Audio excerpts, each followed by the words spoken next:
1:39翻嚟精靈一點啊！咁啊呢一部分呢，我哋會同大家講下一啲關於個人基因測試嘅東西喎。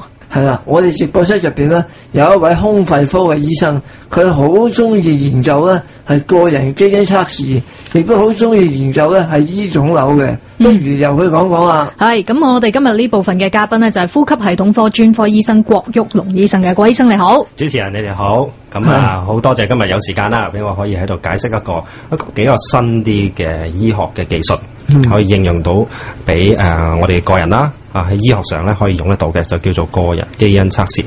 咁個人基因測試係啲乜嘢嚟嘅咧？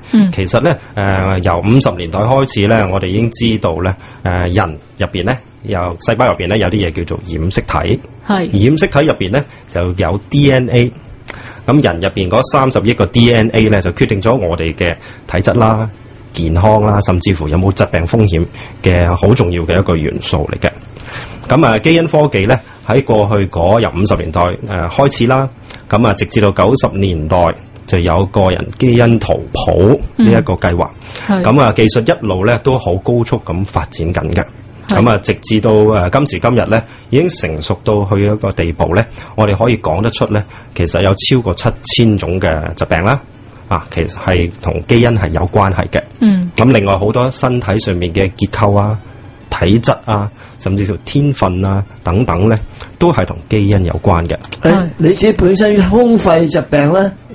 嗱，胸肺疾病咧，固之然咧係有好多咧，都係基因裏邊咧係可以知得到，會唔會有機會風險會唔會增加發生嘅？係咪癌症啊、敏感啊嗰啲啊？係嗱，其實咧就基因呢個知識咧喺我做20幾年前啦，喺醫學院嘅時候咧已經知道基因同埋醫學嗰個關係噶啦，只不過當時咧個檢驗技術未成熟到咧可以去到日常應用、個人應用或者一啲實用醫學嘅應用咁。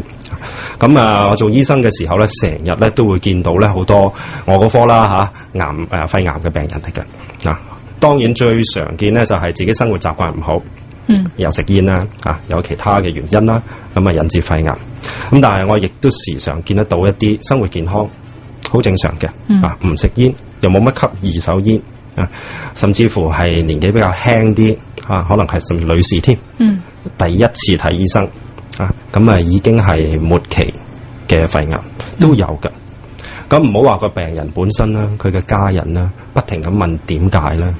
我哋做醫生嘅對住佢哋嘅，都想問點解咧？我想知道究竟點解，可唔可以早啲知道？點樣可以幫得到佢？甚至乎佢如果有咁嘅情況，佢嘅子女下一代會唔會都係有相同嘅情況會發生呢？呢樣嘢最重要啊！真係係咯。所以咧就一直以嚟咧都有留意同埋研究翻基因呢個科技嘅發展。咁亦都發現到咧，原來咧好多以往我哋係以為唔知點解解唔通嘅嘢咧，原來咧都藏咗喺我哋有一啲人嘅身體入邊嘅基因入邊嘅。咁當然唔係每一個人都有啦嚇。咁但係咧，如果通過測試喺未有任何病發之前早啲知道嘅話，其實有好多預防性嘅措施啦。例如改變一啲嘅生活習慣啦，特別嘅飲食方式啊，甚至乎有一啲嘅病種係可以有預防嘅藥物，係可以咧平衡翻基因嗰個風險嘅。係，不過郭醫生，首先嗰個人嘅基因測試係邊啲先？有啲外國咧話，甚至乎係一啲便利店咧都要買一盒嘢，跟住話有支棍，跟住擠入個口度撩兩撩，跟住寄翻俾間公司，佢又俾到個圖譜你。有啲又話唔係喎，要好高科。好高規格，係可能抽血或者有專科嘅醫生真係幫你再重組用啲機啊，係咯，咁樣係咯。係啦，其實咧由醫學嘅角度去出發啦嚇，咁呢一樣咧其實係一個好重要嘅測試嚟嘅。咁我哋係好注重咧嗰個化驗嗰個準確性嘅。就以一啲先進國家嘅例如歐美地方啦嚇，佢哋有政府國家認可標準嘅化驗室，咁佢哋嗰個化驗程序同準確性好高嘅，絕對唔係話寄嚟寄去啊，又或者就咁唔知點解就一段時間就有個結果俾你呢一種嗰種做法嘅嚇。咁另外一樣嘢咧，我覺得重點要提出咧就係面對住自己嘅基因咧一個好新嘅嘢嚟嘅，對好多朋友嚟講咁咧就裏邊帶出嚟嘅資訊咧，其實咧都需要咧，第一由醫生咧去首先做個身體嘅評估，包括你嘅病歷啦、身體狀況家族歷史等等嘅評估，去選擇最合適你要驗嗰啲基因嘅組合咧。第二咧，亦都要作一啲嘅心理嘅準備嘅。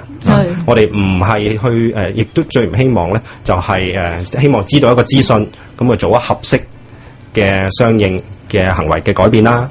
我哋又唔係好想唔改變，又或者過分地做一啲其實冇益嘅事嘅。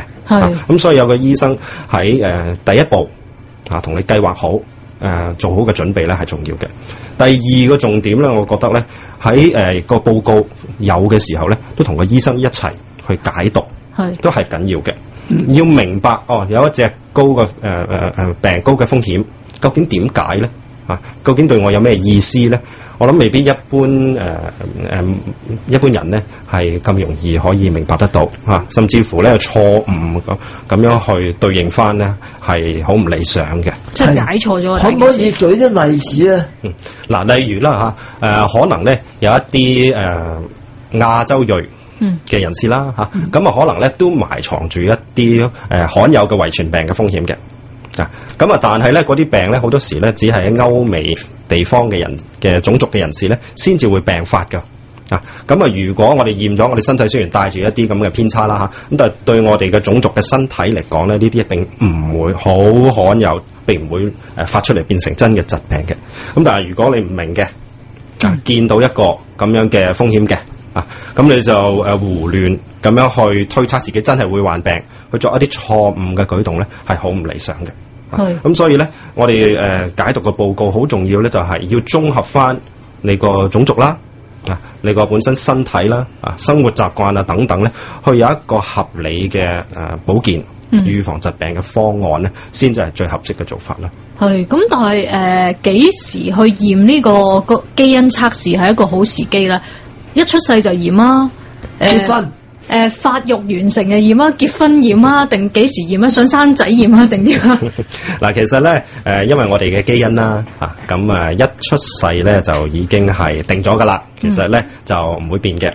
咁如果喺預防疾病，希望早啲知道自己體格資訊、健康資訊呢個角度出發嘅話，其實真係越早就越好噶噃。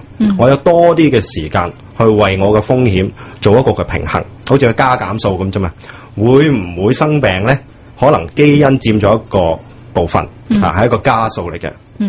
咁點樣環境、食物、生活習慣預防嘅治療，可能係一個減數嚟嘅。咁我哋如果真係要將嗰個加同減打返和，將個風險係數降低咧，減可以做嘢嘅時間越長，其實就越好㗎噃。咁好似譬如啦我好早期已經知道，例如我有糖尿病，或者高血壓嘅風險嘅。即係從自己驗過。係啦，咁如果有呢個風險嘅話咧，如果我好早年青嘅時候，好年幼嘅時候已經知道，我好早已經調節我嘅飲食同生活習慣，針對住我自己個人嘅風險嘅話咧，咁我真係病發嘅機會率咧可以減到好低㗎噃。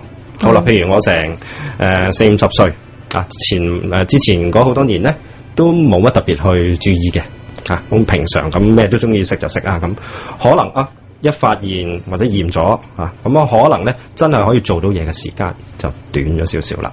咁可能咧你話真係喺個加嗰度減翻嗰個係數咧，減嗰個能力咧就冇好早就知道咁好啦。